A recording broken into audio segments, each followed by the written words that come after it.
শুভ সকাল বন্ধুরা। আপনারা দেখতে পাচ্ছেন যে অনেকগুলো জেলে মাছ ধরছে। স্যালো মেশিন দিয়ে আমি ক্যামেরাতে যতটুকু ধরতে পেরেছি, জানি না বোঝা যাচ্ছে কি না। প্রচুর মাছ, কিন্তু ছোট ছোট মাছ যেগুলো লাফাচ্ছে।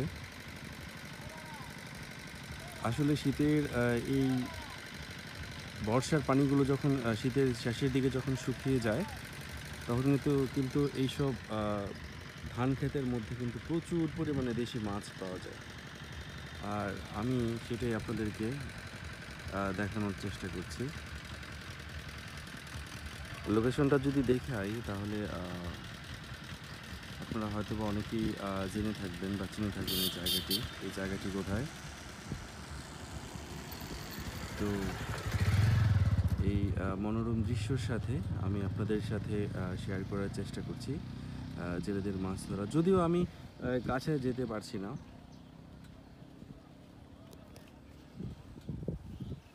আসলে কাছে যাওয়া আসলে পসিবল না, কারণ প্রচুর পরিমাণে কাদা রয়েছে এইখানটায়। নিচে যাওয়া যাচ্ছে না। আমি আসলে বাইকে করে যাচ্ছিলাম, তার জন্য হঠাৎ করে দেখলাম যে এমন চ্যালেঞ্জিং লাইফের সাথে আসলে মাছ ধরা।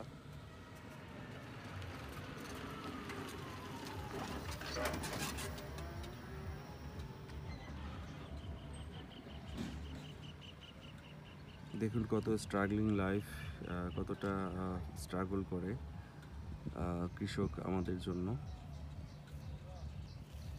কতটা কষ্টের বিনিময়ে তারা ফসল ফলায়। এবং এটা কিন্তু একদিক দিয়ে মাছ ধরছে, আরেক দিক দিয়ে কিন্তু আপনার ধান ক্ষেতটা কিন্তু সম্পূর্ণরূপে পরিষ্কার পরিচ্ছন্ন হয়ে যাচ্ছে।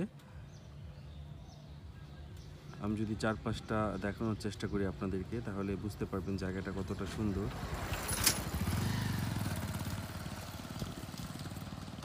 খুবই নিরিবিলি একটা জায়গা, খুবই গ্রাম এবং প্রকৃতিময় একটি জায়গা।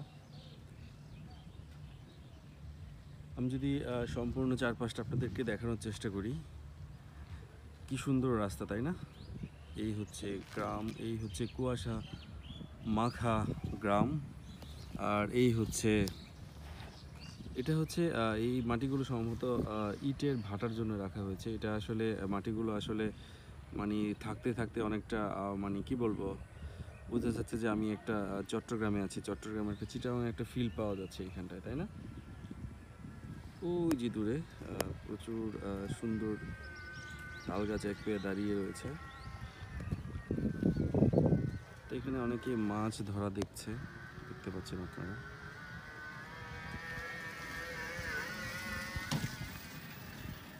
এই যে দেখুন, সত্যি বলতে গ্রাম আসলে অসাধারণ সুন্দর একটি জায়গা। গ্রাম মানে অসাধারণ সুন্দর প্রকৃতি।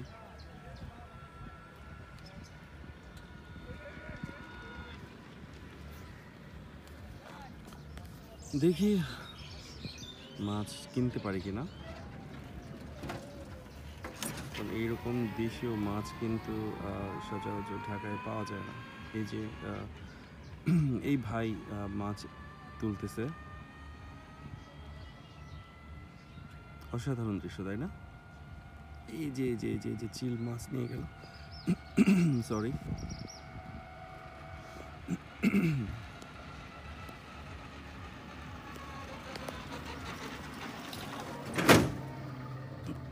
তো বন্ধুরা, দেখি তাহলে মাছ কিনতে পারি কিনা। যদি মাছ কিনতে পারি তাহলে অবশ্যই আপনাদেরকে আমি দেখানোর চেষ্টা করবো যে মাছ কতটুকু কিনতে পেরেছি বা কিনেছি কিনা। হ্যাঁ, ওকে, আল্লাহ হাফেজ, আসসালামু আলাইকুম।